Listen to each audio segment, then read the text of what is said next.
Hey, friends. Welcome back to another episode of Power Moves Health Marketing Podcast with me, Lauren Powers, here to give you all the things to help your health business grow. Today, I'm talking about things that are killing your marketing. If you're a health business owner, and y'all know that I really focus on cash-based businesses, I'd venture to say that the insurance-based businesses don't necessarily need people like me and strategists and people like me. But it's really the concierge cash-based practitioners that where they wind up working with me to help them get their marketing and all that stuff sorted out. But every time I take on a new client, every time somebody comes to me, I'm noticing a trend in the exact same set of problems. Okay, it's a similar set of problems for all of my health business owners. And mind you, I only work with unicorns. So these are people who are exceptional practitioners. They love their patients. They're amazing in their craft. They just have a great vibe about how they do business, which is why they've been inherently successful with little to no marketing. Okay. I usually get folks that are coming to me when they're in that like pivot where they're going from, the ER to private practice, or they're going from conventional medicine to direct to primary care.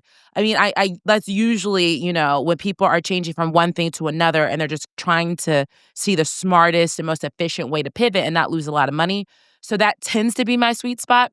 And so with that said, there's not a lot of like newbies. These aren't people who are new to the game. These are people who want to refine the game and make more money and get more time back in their life. Hence why they've given up insurances and some other things that weren't serving their time well. So just take note here and see if you can envision yourself in any of the things I'm going to say. I'm going to give you 3 quick things that is probably killing your marketing right now. And so if you're kind of like feeling stuck or stagnant or like your marketing just isn't working, then this one is for you. I want you to flag this one and save this one on YouTube or in your podcast software so you can kind of come back to it and remind yourself, oh my God, if these 3 things aren't in play, and I'm only giving you 3, and there's many more, but if these 3 things aren't in play, then you could be set up for just a slow growth or just a whirlwind of disappointment when your offers and stuff don't land. Okay, so let's get into it. First things first is don't nobody have no marketing plan. Don't nobody, I have to talk real hood. Don't nobody have no marketing plan.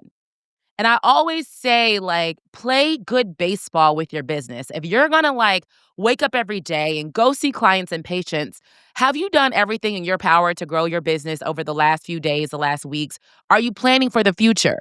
And when I say plan, I'm talking about something that is written down. There's energy when we write stuff. It's a contract to ourselves. And it doesn't mean handwritten necessarily. You can write it on your Remarkable or put it in a Google Drive or put it in an Apple Note or something like that.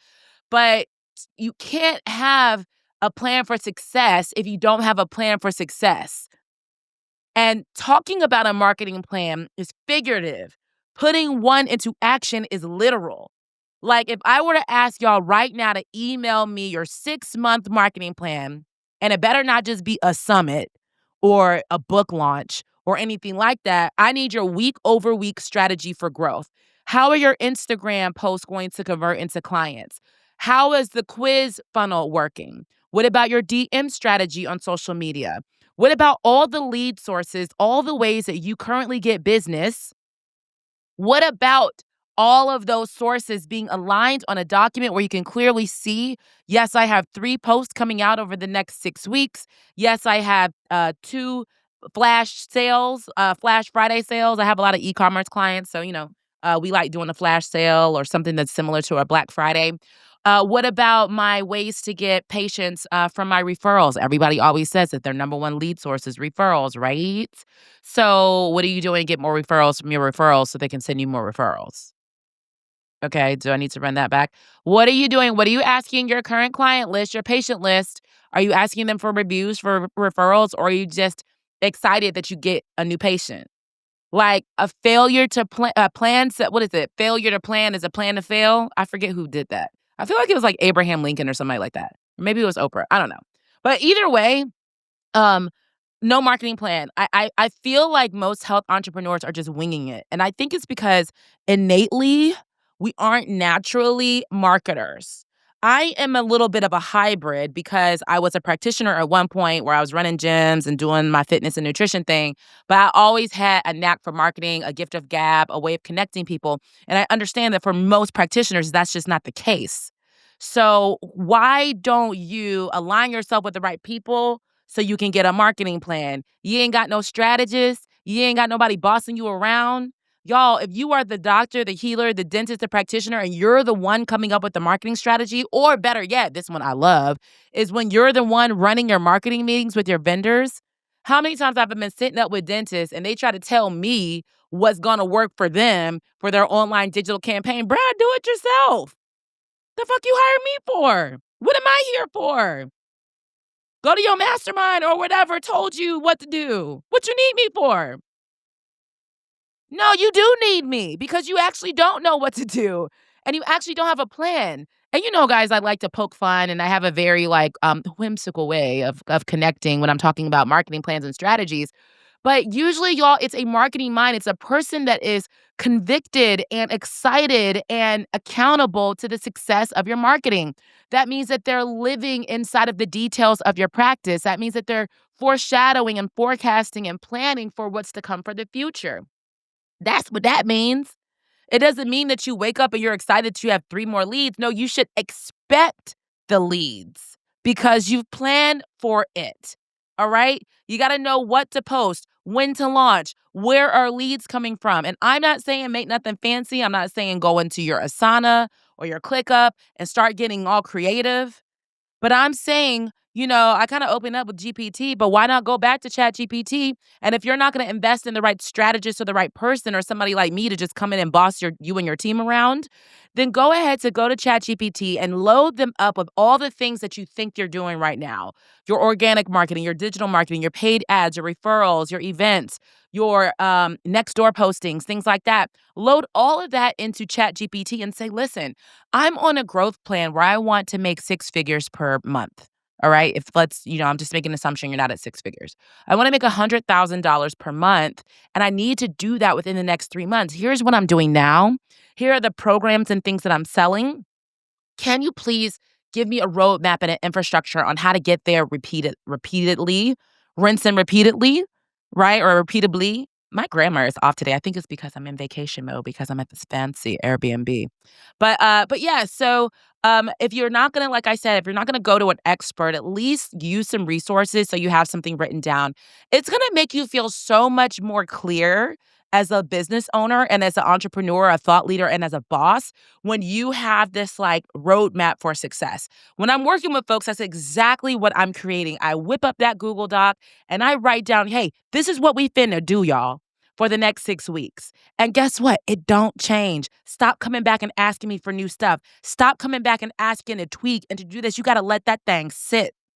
You have to let it sit and prove that you are doing everything within your power to market your business well and correctly. All right.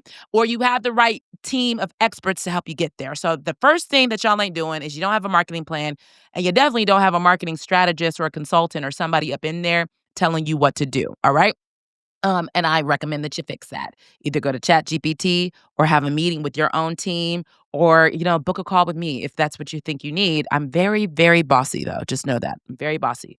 Once you're on board with me, you got to be accountable. I have to be accountable to the result. And ain't nobody going to bottleneck me from doing anything. Okay? So now, next thing is implementers. Most don't have implementers. This one actually shocked me. And some people don't understand what implementers and integrators are. They're the people that do the work. So, I know there's some folks that are running their own Facebook ads or Google ads, or, I think even Facebook or Meta is starting they're rage baiting people and saying pretty soon AI is going to run your ads for you. Well, I mean, there's already some truth to that. AI is already doing your ad placements, and most of us are using, some sort of technology to optimize your ads. But who gonna set up your Google My Business? Who gonna set up the actual ad itself? And if you haven't been on the back end of Google Business Suite or the ads manager, it's a hot mess and it changes every 2 days and it's extremely complicated. Who's gonna optimize and tweak and actually make sure that your ads are going to perform? Who's going to set up the targeting? Who's gonna do that? Who's certified in Meta Ads and Google Ads to do that for you? Who's gonna build your landing pages? Who sets up your email marketing sequences? Who helps you clean your email list? Who actually responds to leads? Some of this we can absolutely replace with AI. I'm a big fan of AI agents. My company has one called Cortex AI Agent where it's booking leads and communicating on behalf of the practitioner. But there also is always going to be a human element behind each and everything that we do. So I'm just sitting here like trying to wonder if, let's say you have this beautiful marketing plan, because that's the first thing I said people are missing. You got this beautiful marketing plan. Now, who's going to put it in action? Let me sip some tea. Who's going to put it in action? Who do you trust to put it in action? What percent of your revenue is going to go to paying for the team to put it in action? One of my dear friends, she has this huge online community, honey. To keep that thing running, she's talking about $40,000-$50,000 a month, if not more. She has a copy chief to edit all of her copy. Even though they may be using AI and things like that, you still have to have an expert that knows how to have compelling copy that converts.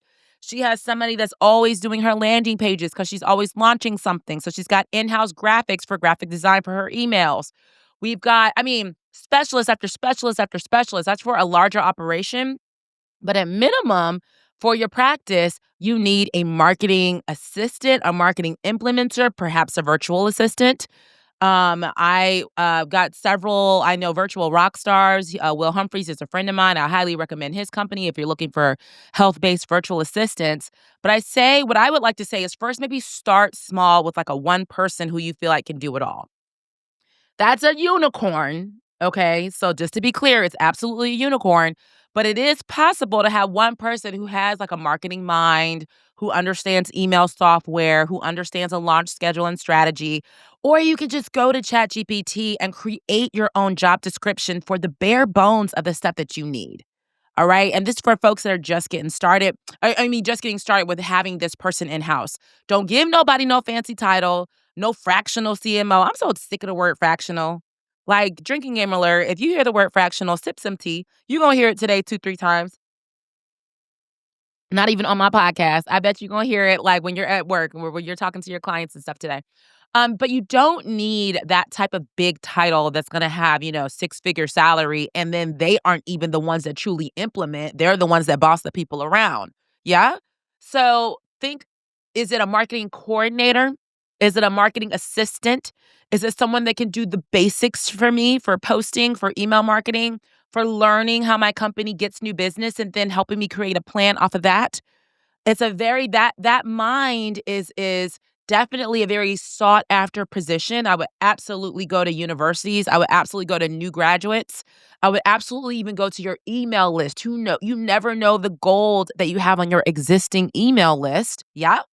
If you even say, "Hey, guys, I'm growing and I'm looking for a dynamic marketing assistant that's going to help me at the foundations of my marketing plan.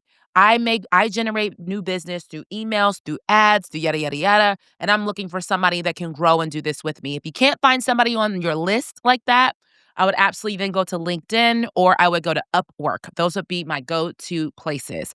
But you can't sit up in here and talk to me about how you wanna make $1,000,000 and you ain't got nobody doing the work for you, okay? You just can't.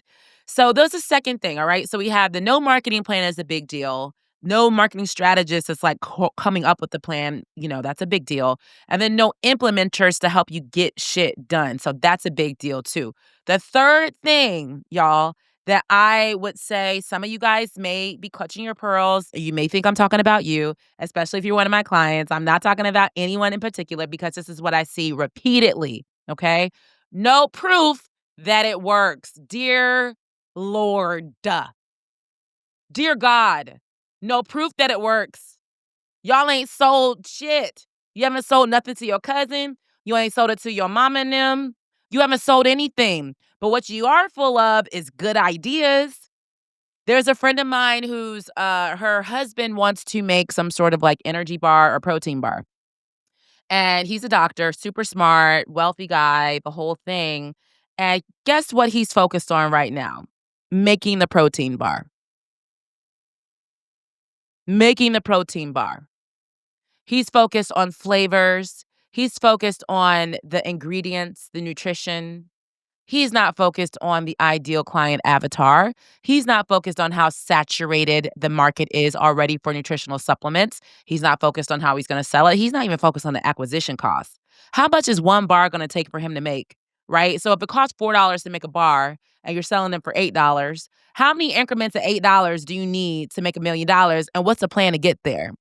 We spend too much time focusing on the thing rather than focusing on how to draw people in. There's tons of shitty marketers. I'm sorry, there's tons of shitty products out there, guys, that have fantastic marketing. So you need to understand you have to have proof that you can sell it. That is an effort of your marketing. That is an effort of the transformation that you're going to provide. Provide the transformation. Run a beta group. Get the data that you need and then launch it. I get so many people calling me after they've opened up the business, after they've signed the lease, after they've made the commitment, after they've gotten so excited about this idea, and have no proof that people will buy it. And yes, it hurts our feelings when we put our life soul into something only for it to fall flat. So give yourself the boost it needs by creating something that you know is proven will sell. If you don't know it, why are you hiring people to get the marketing plan forward and the implementers and stuff? You need to be able to sell it to a warm list, to your warm audience, honey. What we doing? We are inviting new income streams into our business that we have not proven it will yield revenue. And then usually it's when we get down here is when you bring in the big dogs or the big guns or folks like me to either say, shit, this works, or, ooh, girl, how you finna sell a $10,000 hormone program? Huh? Have you sold one yet? And it's just health education. It's no supplements. It's no labs. Huh? You want me to pay you $10,000 to help me heal myself? Doesn't mean I can't do it. But you're not enticing me to buy right now. What's enticing me about this offer? You can't just post, y'all, and pray.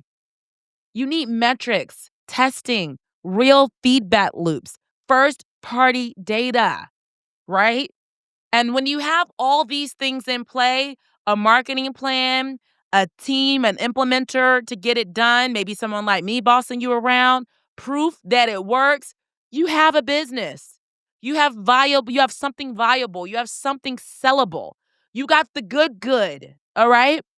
So take this episode and, take it all in, right? Take it all in.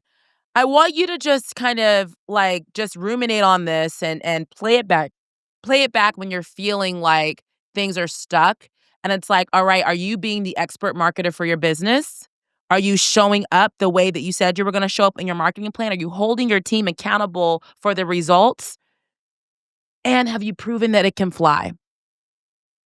If you got those three things, then damn it, it's time for you to make some money and step into your power.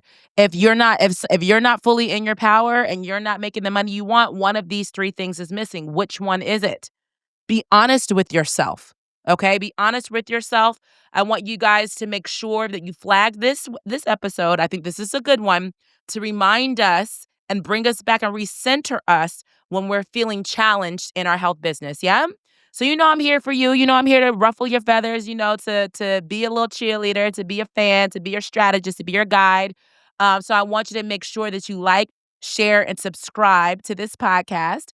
Share it everywhere you know. I know you know some health entrepreneurs that need to hear it, right? But you ain't got to be the one to say it. You just slide this episode right into their DM and hop on over to my website, microsite.com, where you can catch all the show notes. I'm also on YouTube as well, so make sure you follow me over there.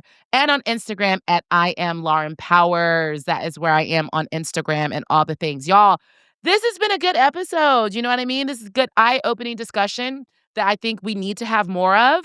So let me know what you think in the comments. Make sure that you follow, make sure you engage, make sure you share, and I'll see you next week. Bye.